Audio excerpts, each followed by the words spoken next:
converting a NFA into a DFA by what they call the subset construction. And I promised you that we would start off today by having you guys try an example. So here it is. I have 5 states. I'll call them Q1, Q2, Q3, Q4, Q5. So this is going to be an NFA, and your job is to convert to a DFA using the subset construction is what they call it.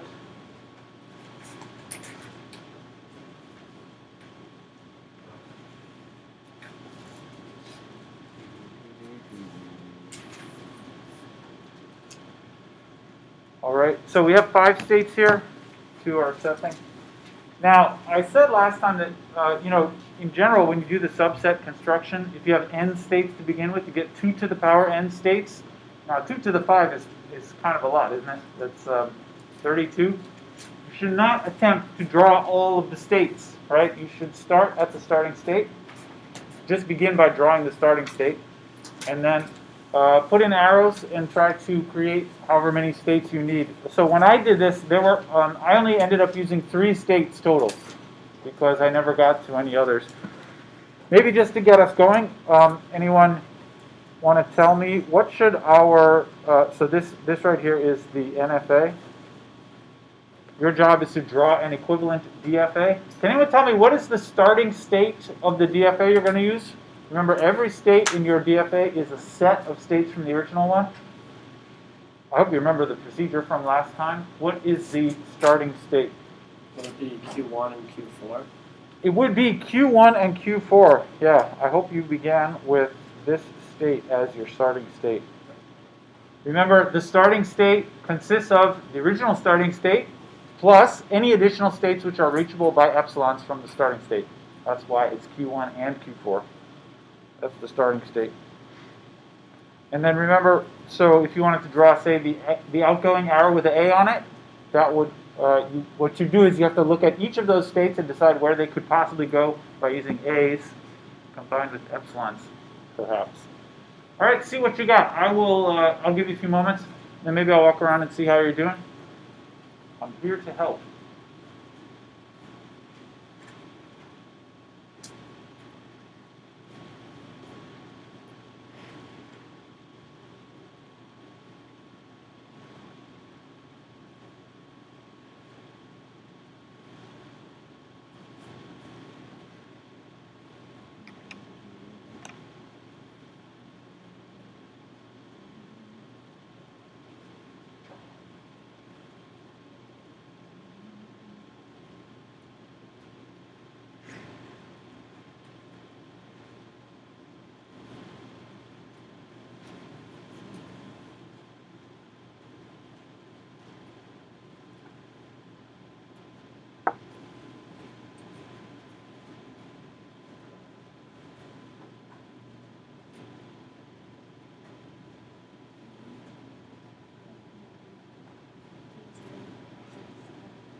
When I did this, I only needed 3 states total.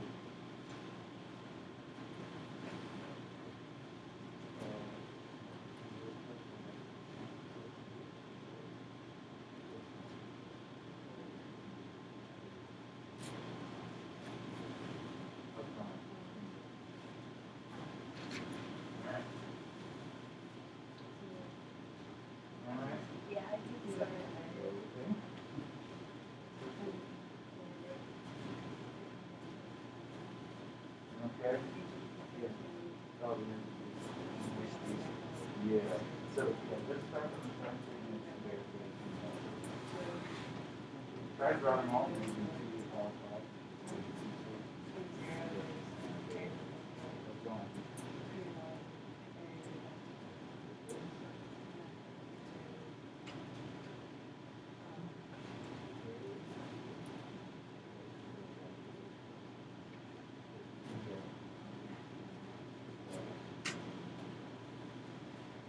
How's it going?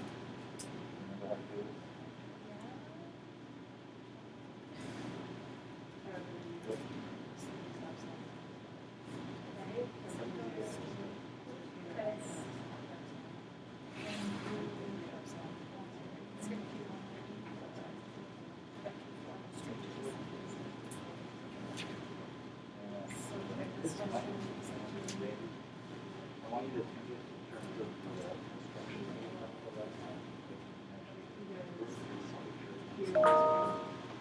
Yeah, I think you're trying to think it through, which is good. How are you doing? I don't have it right. Okay. So I think this arrow here actually should go back to where it was. Get from Q1 to Q4. Oh, I forgot that.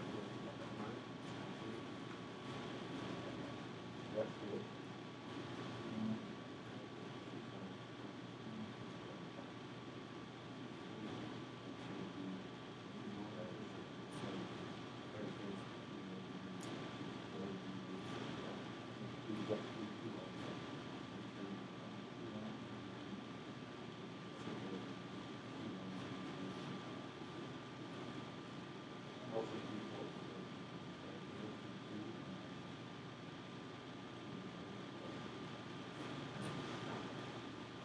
I'm going to try.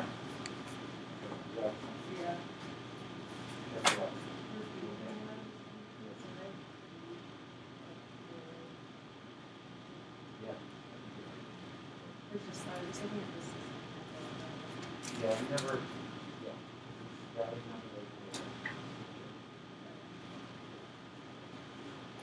These are quite tricky to make sure you do it right. Let's see if we can do this. I saw some people at various stages have done this, which is fine. Oops, I want to keep that picture on. From Q1 and Q4, first of all, if you do an A from either Q1 or Q4, where could you end up? The answer is you can end up in either Q1 or Q4 if you do an A. You have to be real tricky about keeping track of the epsilons. So if you're in Q1 and you do A, certainly you can end up in Q1. You could also end up in Q4 by doing this A followed by epsilon. And so from Q1 or Q4, you can end up in Q1 or Q4 by doing an A. And you can't go anywhere else by doing A. All right. What about the B? If you're in either of these two states and you do a B and perhaps epsilons, where could you end up? Somebody get this one? 1, 2, 3, 4, or 5? Not 3, they say. Yeah, I think actually if you're in either 1 or 4 and you do a B, you can get to any of these, but not Q3. All right. You can get to Q5 by starting here and doing B. You can get to Q4 by starting here and doing B followed by epsilon. You can get to Q2 by starting here and doing B, and you can get to Q1 by starting here and doing B. So the B arrow goes like this: Q1, Q2, Q4, Q5. This, in my opinion, is very easy to just miss one of these or not notice all of them, but We're all friends here, right? So you will help me when I mess it up, and I will help you when you mess it up. Only when I mess it up, I am unpenalized. When you mess it up, I penalize you. Not today though. Okay, what about so this that first state is done with. I've done both of the outgoing arrows, so now we need to just consider this. Unfortunately, if you mess this up, the whole rest of your answer is going to be wrong because the entire rest of the answer begins at this point now. What about it? From here, where do you go if you do A? You have to look from each of those four states. Where could I possibly end up if I do an A? And perhaps epsilons also. What do you think? She says 1, 3, and 4. I think I agree with that. Does anybody disagree? You can get to 1 by just doing A. You can get to 4 by doing A followed by epsilon from here. And you can get to 3 if you start in Q2 and do an A.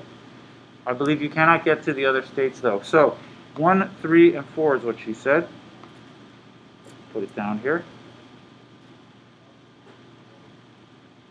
Q1, Q3, Q4. All right. How about from that same, this big one here, if we do B, where could we end up with? 1, 2, 4, 5, so that's all of these. If I do a B, so I could end up in Q1 by doing a B. I could end up in Q2. I could also end up in Q4 by doing B here followed by epsilon. And I could also end up in Q5 by starting here and doing B. But I cannot end up in Q3. So here, the B arrow goes like that. All right. Now we continue from this one down here. We just need to put our 2 outgoing arrows here. And, you know, if I don't have to make a new state, then I'll be done, I guess. How about the A arrow from 1, 3, and 4? 1, 3, and 4. If you do A, all right. What do you think? Yeah. Go back to itself. 1, 3, and 4 goes back to itself. I think, actually, I'm not sure you can get to a Q3 by doing A from 1, 3, or 4. I think it's just Q1 and Q4. This is what I'm going to say. If I do an A from there, you can get back to Q1 or Q4, but you cannot get Q3 from that position by doing an A. And then what about B? Outgoing B from this state? 1, 3, 4. If I do a B, I can get to 1 again. I can get to 4 again. And I can get to 5. And I can get to 2. So I think the B goes back this way. All right. And now we've done all of our arrows. I hope we did it right. Starting at the starting state and just following the arrows is much better than trying to draw all the states to begin with. In this case, there would be 32 total states, but they're unreachable. Sorry. I touched the wire. Come on. Sorry, folks back home and folks here. I don't know what happened.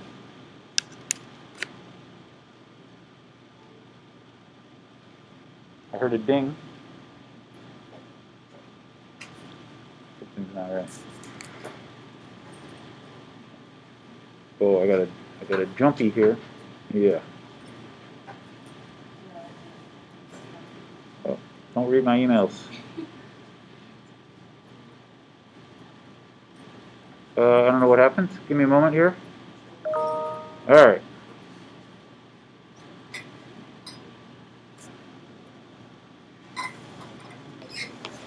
Good now? Yes. Okay. Sorry about that. So this is pretty much done. The only remaining ingredient, I think we need to just decide what the accepting states are, right? Anyone remember the rule for that? Yeah. Anything that has either Q3 or Q5. Yeah, right. The original accepting states were Q3 and Q5. And so in my answer, it's just any of these which includes those guys as elements is accepting. Q3s or Q5s is what I'm looking for. And it looks like these two should be accepting, right? So this guy is accepting, this one is accepting, and that's it. The other one is not accepting. All right, so this is the equivalent DFA. They have the same language. Any questions about that? It's a bit of a, I think the idea behind this procedure is not so complicated, but when it comes to actually doing it, there's a lot of chances to mess it up, especially if there are epsilons in there. If there's no epsilons, it's quite a bit easier to keep straight, in my opinion. All right, excellent.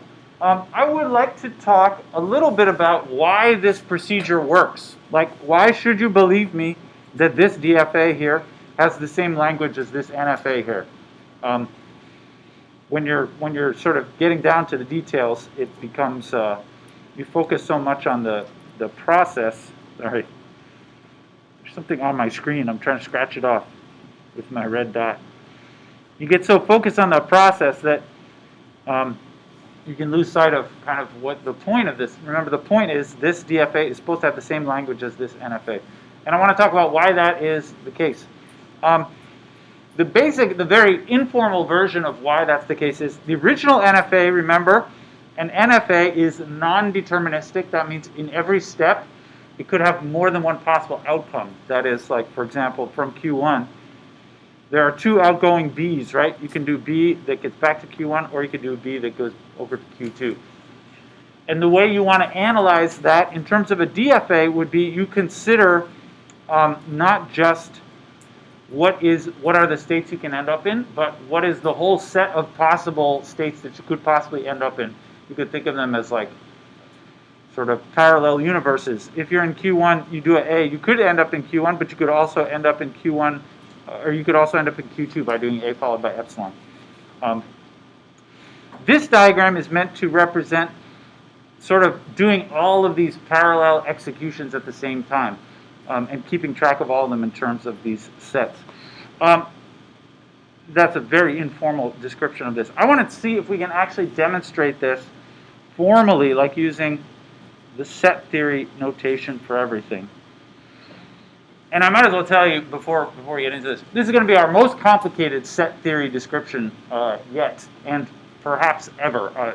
So if this seems very complicated to you, then it kind of is very complicated. But I want to describe, formally speaking, in terms of the ingredients of the NFA and DFA, exactly what the construction is, and then we can demonstrate using the set theory that it actually has the correct outcome. So what we're doing here, first of all, we begin with an NFA, given an NFA, and I will call it, say, N equals,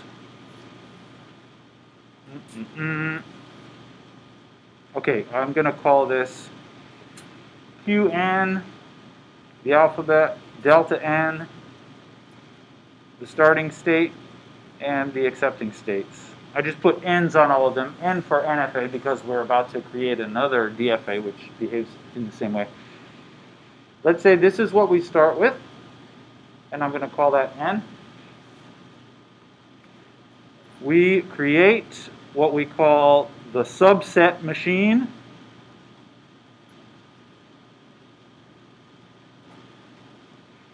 The book calls this the subset construction.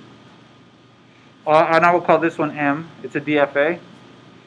First of all, what is the set of states in the subset? It is the set of all subsets of states from the original machine. That's called the power set. Remember that guy? The power set is the set of all subsets from Qn. What about the alphabet? What is the alphabet in the new machine? We started with the alphabet sigma. You could just think about this example. It's the same. Yeah, the alphabet of the big new machine is the same as the original alphabet. Great. That's the easiest part. The function, the transition function, I'm going to describe that below, but I'll just say delta D for now, D for the DFA. And then it has some starting state, which I'll call QD, and some set of accepting states, which I'll call FD. And now I'm going to describe where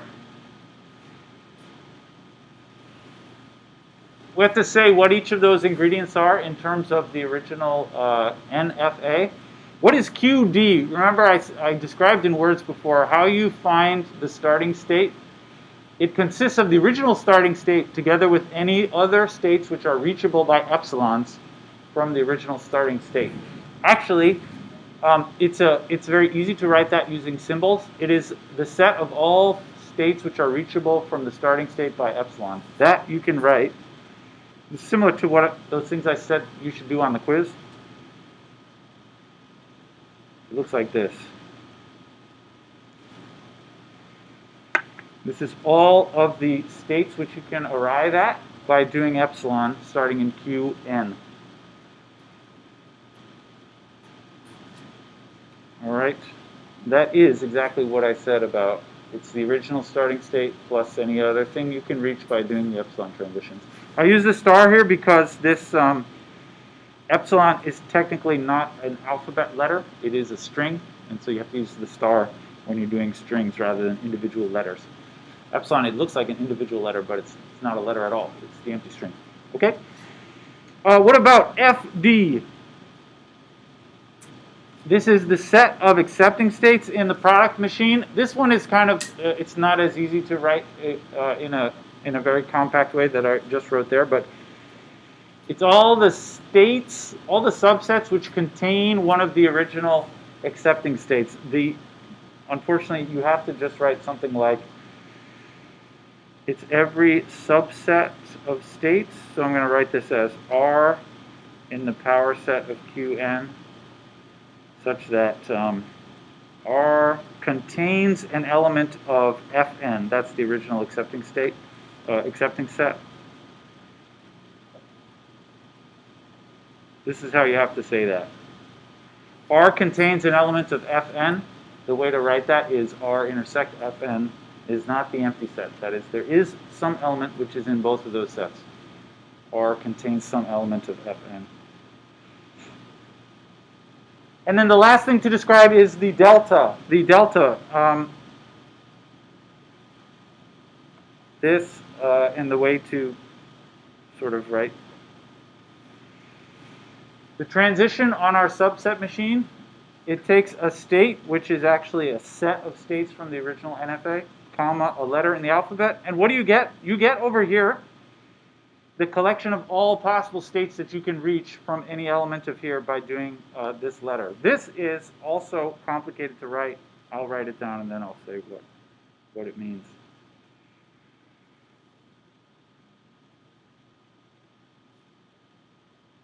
It's a big union here. You consider every state from the set of states that you're in, and you look at all the possible things that you can reach by doing A from that state.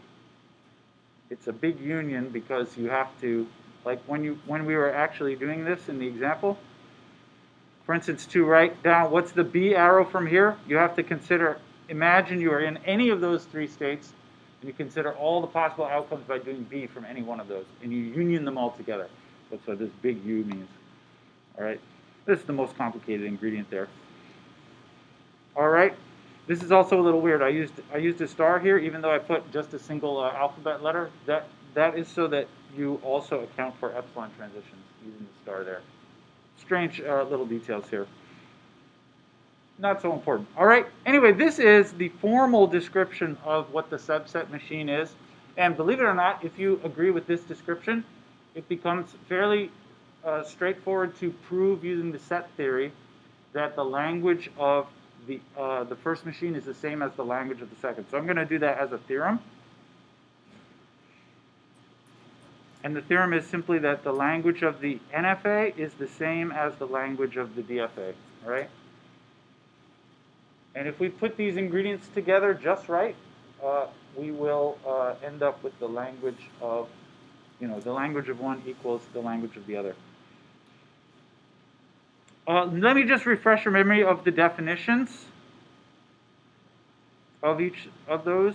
The definition of L of M, it's the set of all x in sigma star such that delta star of Q, I'm trying to use the appropriate notation here. Remember, the transition function for M is called delta D, and the starting state is called QD. I should scroll just a little bit. So this says if you start in the starting state and you do one of these strings, it ends up being an element of the accepting states. All right, that's the definition of the language accepted by the DFA. And then the language accepted by the NFA, this one was X is in sigma star such that it's similar, only I'm using the delta from the NFA, which is delta N star Q N X. And here the NFA, the set of accepted words, or the language of the NFA, remember, had this as its definition. It's slightly different from this up here. The reason it has to be different is because, remember, in NFA, the delta gives you a set, not a particular element. So you have to say this, sorry, I left out a part, sorry. This intersect Fn is not the empty set. When you start in the starting state and you do your string, you end up with one of, that set has something in common with one of the accepting states. All right? This is our complicated set theory. But if you look at all these definitions here, we can just sort of start with one of them and keep on rewriting it to get the other one. Here's how we do it. Check it out. I'm going to start with L of M. I'm just going to write that definition again. It's X in sigma star such that delta D star of Q, D, and X is in FD. All right.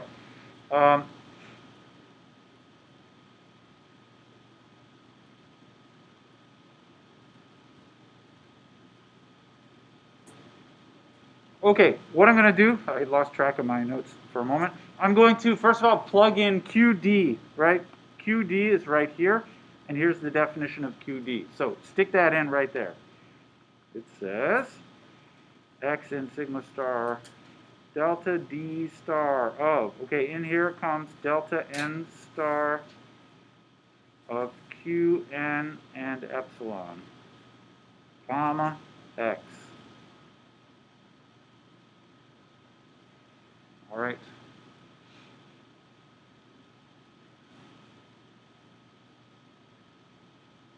But now this we can simplify.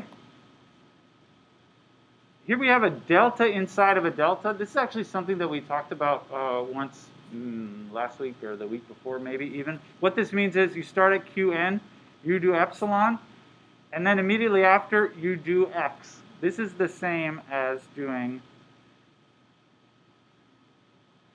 This is the same as delta n of Q, N, and X.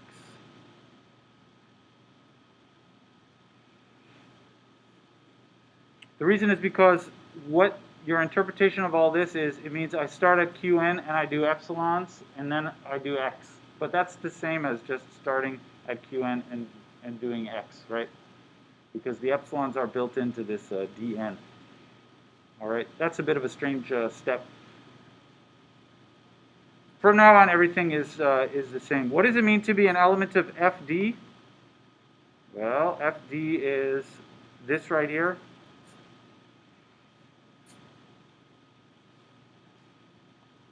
This is an element of FD. It means that this is true using that instead of the R, right? This, can you even see that? It's so small. I'm basically plugging into the definition of FD, which is FD consists of everything where that thing intersect Fn is not empty. So this means X in sigma star such that this thing, Qnx, intersect Fn is not empty. That was the definition of FD. I hope you can see that all on the screen at once. Sorry, the FD is kind of small at this point. What it means to be an element of the FD is that those things, when you intersect them with Fn, they are not empty.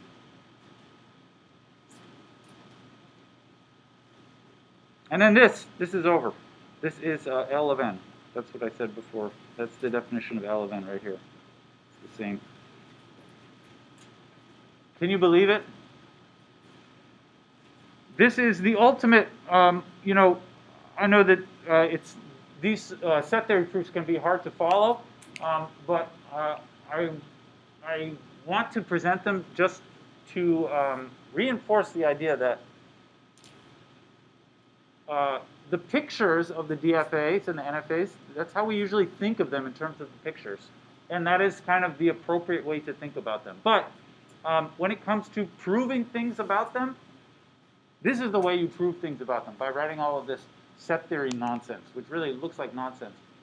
But when it comes down to, when you really want to get down to business, this is the necessary nonsense. You know, I will remind you again about the historical context that this work was being done in. In the very early 20th century, people didn't really have the, they didn't really think of computing machines in the way that we do today. And when people imagined computing machines, it was viewed as some kind of informal, like imaginary thing.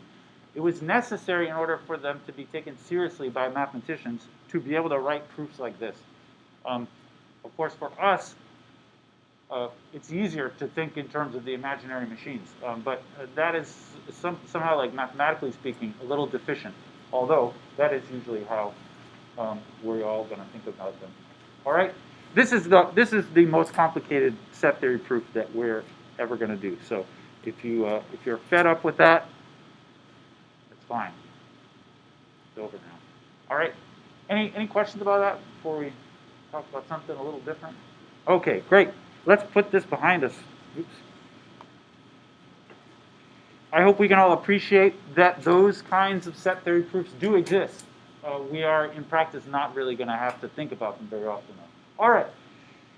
What all of this means, the construction of the subset plus this, this theorem that we just proved. So all of this means, I would say, so in conclusion, DFAs and NFAs, even though they seem different, they actually have the same computational power, right? Anything which you can do with the NFA, you can also do with the DFA, and vice versa. All right? Both of them, they can compute regular languages, right? And that's it. They can't compute anything else. The definition of regular languages is just all the things that the DFAs can compute.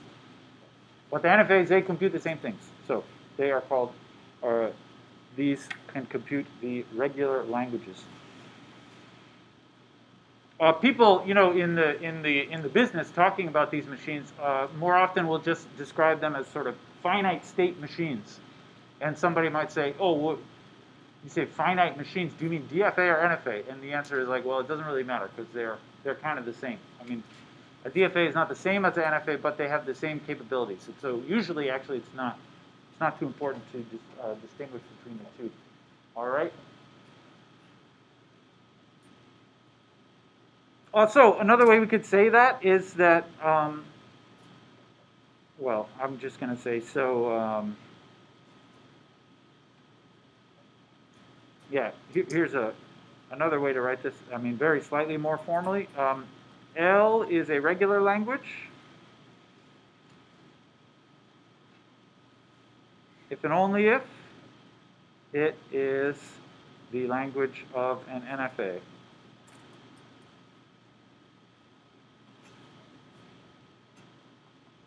Right? Definition of regular language means it's the language of a DFA, but actually that's the same as saying that it is the language of an NFA. And actually this gives us, for free, some more closure properties. More closure properties for free. Remember, closure properties about regular languages are ones that say, well, I'll just write it as a theorem. Regular languages are closed. Much of this we did already. Close under, first of all, intersections.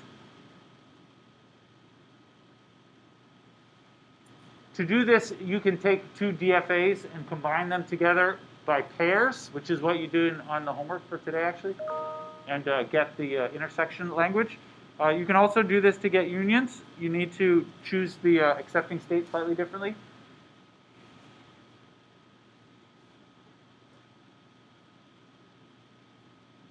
And also complements, that's even easier. You just reverse the accepting and rejecting states. Complements. All right. Each of those things we talked about in terms of DFAs. If you have a DFA for L1 and a DFA for L2, you can combine them to get a DFA for the union, L1, union, L2. We do that for DFAs. But we also used NFAs to do other kinds of constructions. So concatenation is one of them. Remember, this was a thing where you have some, like one NFA and you tie it with the epsilon transition into the beginning of another NFA. Remember that? You can concatenate two NFAs together. Now, that's not easy to do with the DFA, but because NFAs do regular languages as well as DFAs, and it means that if we can concatenate two NFAs, it means there must be some way to do it, even for DFAs if you want. Although the same trick won't work because you can't use epsilon. And then also, I'll just also say difference. This is on the homework also for tonight, I think.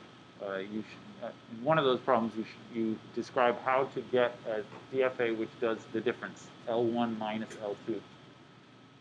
Right? It's the same pair, the pair machine, but you just choose the accepting states slightly differently. All right. So regular languages are closed under all of these operations. And here ends our discussion of NFAs. This is really all that I wanted to say about NFAs. Are any other, hope you don't shed a tear. Any remaining questions about NFA? We hardly knew ye. All right. Let's go on to the next machine. I got all kinds of machines. I got 99 machines. The next one is, we don't even really think of it as a machine, although all y'all computer science folks out there, you may have encountered what we're about to talk about because they're used all the time in certain types of programmings. I want to talk about something we call regular expressions. Anybody into regular expressions? The regex, if you will. Oh, you're talking about it right now in another class? Yeah. Okay. Regular expressions, from the perspective of programming, are like a super powerful way of describing bunches of strings. And you can use them for doing string matching or string pattern recognition, string patterns and replacing patterns, which I don't know if that sounds like a big deal, but in certain types of programming, that's like all you do. Or it's very, very powerful for what it does. But we're going to think of regular expressions. It is the same thing, but we'll think of it in a slightly different way. But anyway, I'm going to say this doesn't even really look like a machine. When you write down a regular expression, it doesn't look like a machine, but you will see right away what the connection is, I think. They have no states, no transitions, no starting, no ending. It's a totally different approach to this kind of thing. But they do still specify sort of accept versus reject for a string, for strings. But it, like, on some basic conceptual level, it's very different from the NFAs and DFAs because there are no states or anything like that. And when you draw a regular expression, it doesn't look anything like an NFA or a DFA. I'll show you what they look like. Here's an example. You still have a particular alphabet. So on, say, sigma equal just AB. This is a regular expression. Here's an example of one. I'll call it R. Check it out.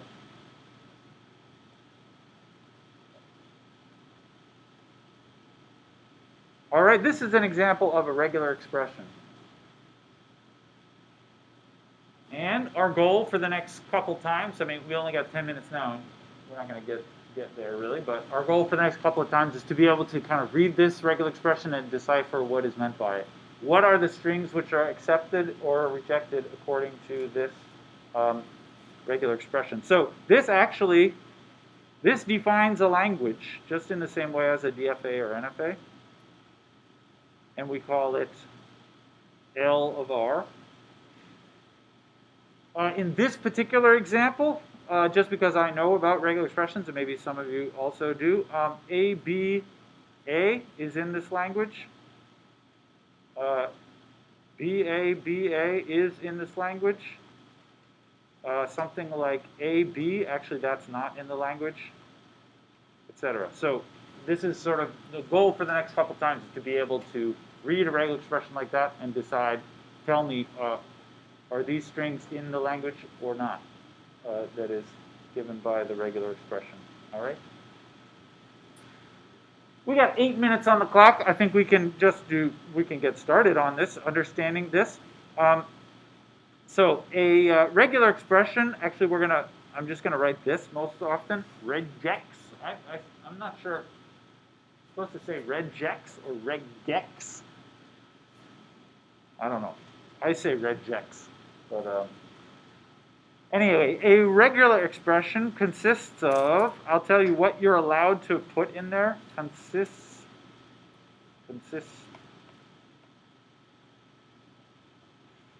of, first of all, it could be letters, individual letters from the alphabet, like you can see that one up there. It has A's and B's in it. So I'll say alphabet letters.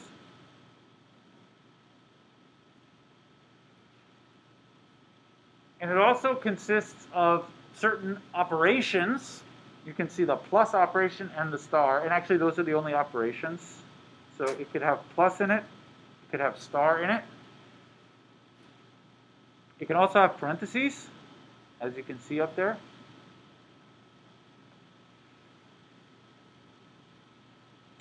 It is also allowed to have the empty string in it, although my example there doesn't use the empty string, but that's also allowed inside of a regular expression, the empty string.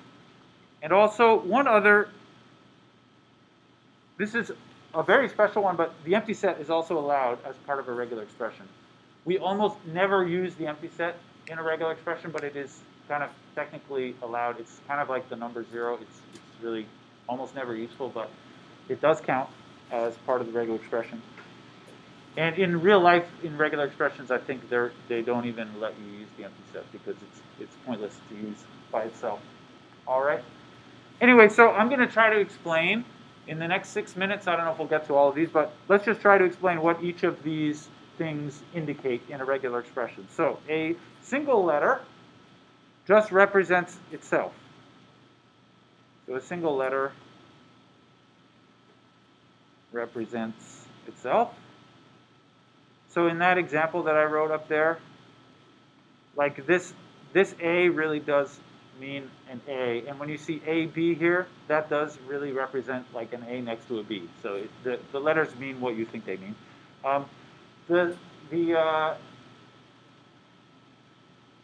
So for example,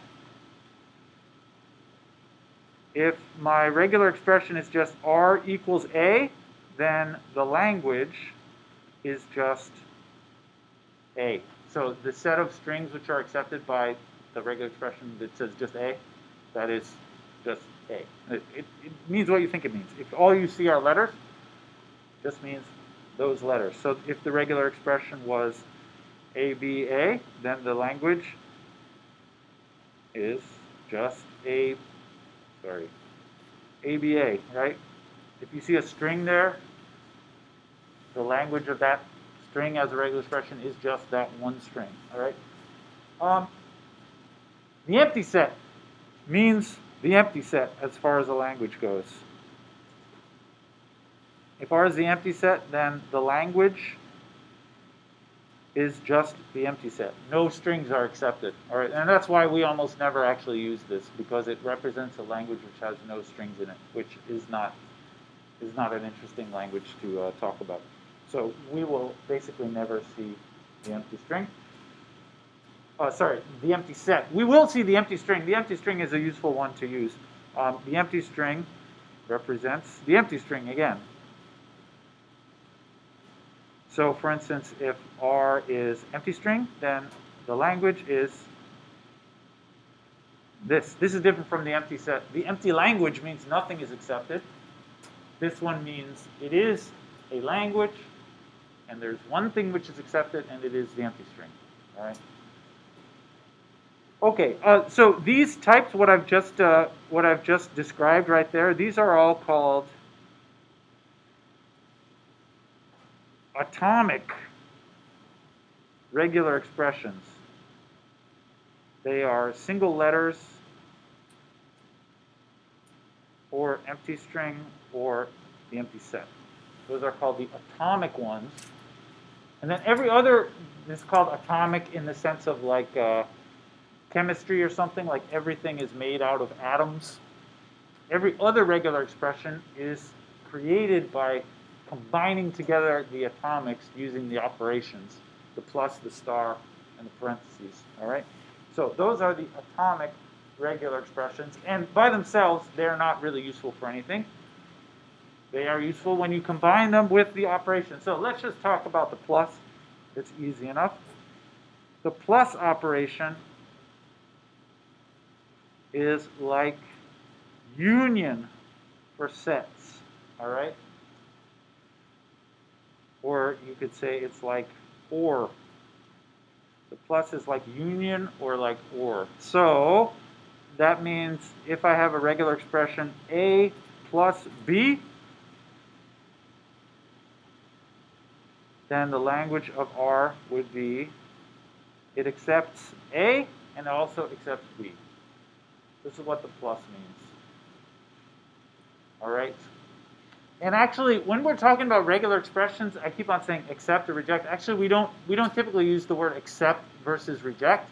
For a regular expression, we usually use the word match. So we say,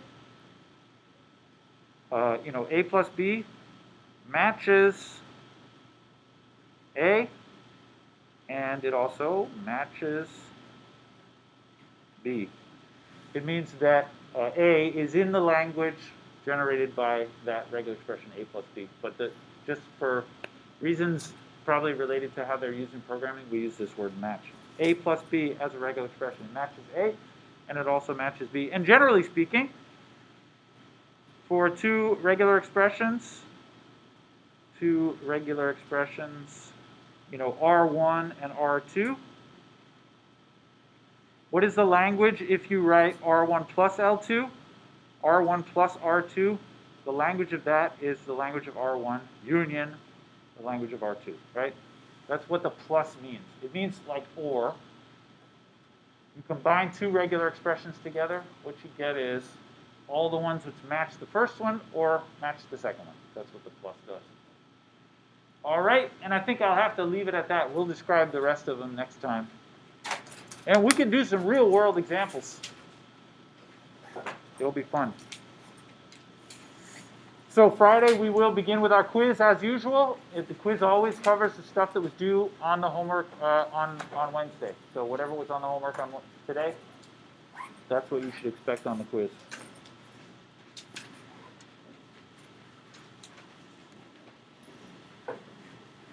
Bye-bye, Zoomers. Thank you.